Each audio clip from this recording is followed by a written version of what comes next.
Hey there, what you up to now? Day 935, Sharon Horne-Ellstrom here, documenting my journey, my business journey as I transitioned from the brick and mortar corporate world of business to the online world.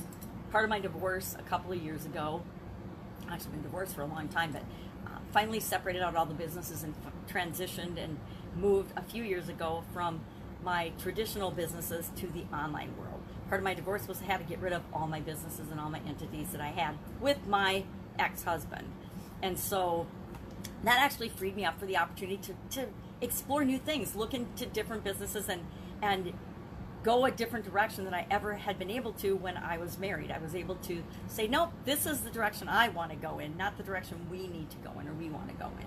And we had some separate businesses, but a lot of them were interconnected and tied together. And it was a big convoluted mess, to be honest, as was our relationship, thus the divorce. So what do I do in this piece?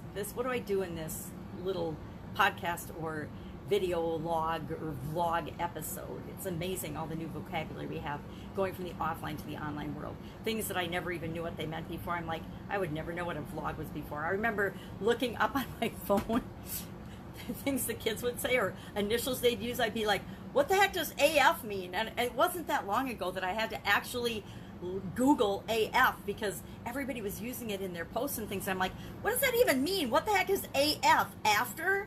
And so I was shocked and amazed when I actually looked up AF, and I'm like, why do people say that? That's just silly. So, okay, each of us get to decide how we're going to show up and how we're going to be in the world. So AF, I don't know if I've probably used it in the headline once, but I don't think I'll ever use it again because I wouldn't say it, so why would I use it? Now, it doesn't mean I haven't used the F word, but I don't use it unless it really is important. I gave that up about 10 years ago when I switched my primary question from WTF to what am I creating now? That's a whole topic for another day. So today I'm thinking about up and uplifting. And I only am thinking about it because I realized that in two of the titles of something that I'm working on right now and content that I'm creating every day have the word up in them. What's she up to now? What am I doing? What's she up to? And get up and go. And why is up in two things that I'm doing right now? I hadn't really thought about it, but really it's in there on purpose. It's in there because in challenging times, like in the Get Up and Go challenge, my whole purpose is to help uplift myself and other people, right?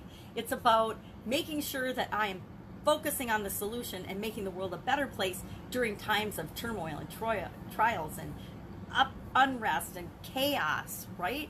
And the same is, what am I doing? What am I doing and how am I transitioning? And what am I learning for lessons that, holy buckets, that was a year-long waste of time chasing somebody else's process and model and strategy. I spent a year, well over a year, on webinars, right?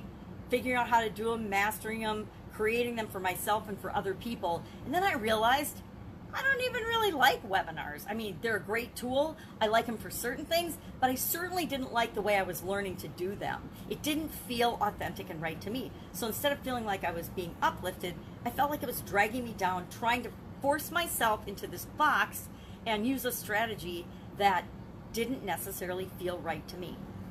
And that's part of life, is experiencing and figuring out and trying new things on and seeing what fits for us. That's why I tell people, you are your own best anything. You're your own best doctor, your own best expert of what is right or not right for you. You are your own guru from a personal development standpoint. You are your own mastermind for coming up with what's right for you in the business world and in what it is that you're creating in this life for your life experience. Nobody knows you better than you. No one will ever know you better than you. Now, it doesn't mean we don't learn from other people and model them and figure out what works and study and grow and test and try things out ourselves and then keep what works for us and then just let the rest go. But it means we're always ascending and improving and moving in a positive direction. Positive in meaning what feels good to us. Positive for me might be something totally negative for someone else. I love to work. To me, work and learning is play. And to other people, they would rather, dig coal or dig ditches than have to read a book or learn something new. It's what makes the world so amazing and so fun, is that we are all so different and unique.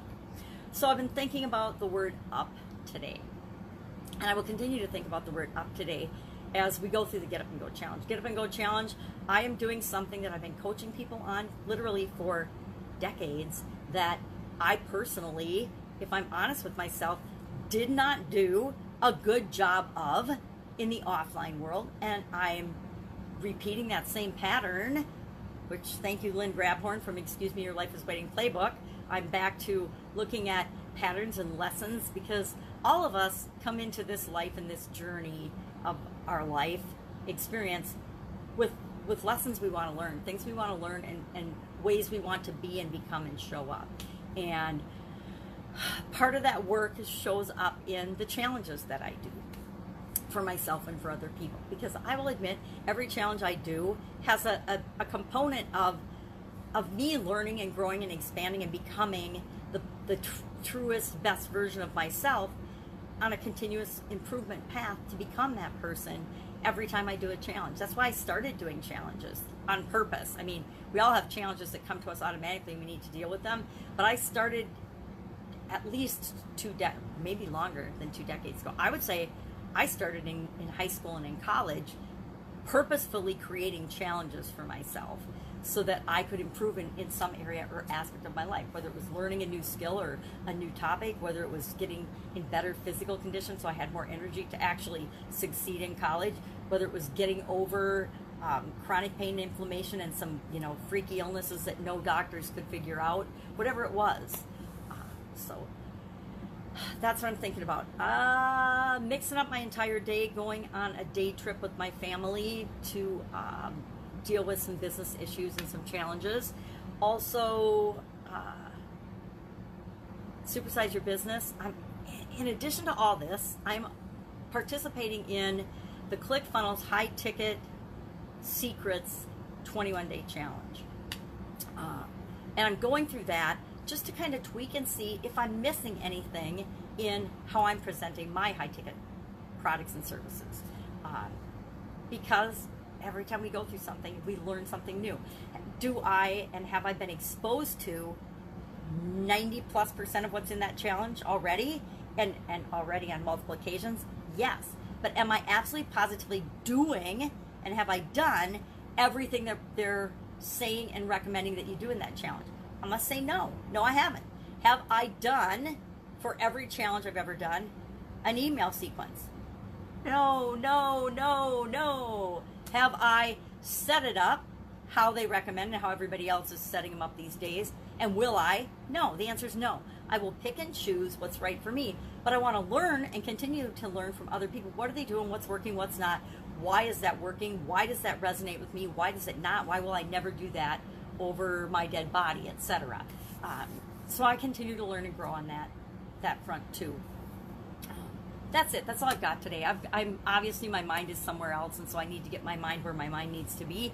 If I can help you anyway, hit me up in the comments below. Just ask. Otherwise, I'll be with you tomorrow to fill you in on what I'm doing, what's working, what's not, what am I dilly-dallying about, because there's a couple projects I'm actually purposefully dilly-dallying and not getting and making progress on.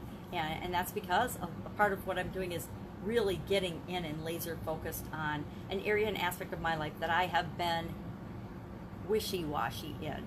And what I find is that whenever I'm wishy-washy in what I want, I get wishy-washy results. Some things work, some things don't. Kind of describes my online experience these 935 days thus far.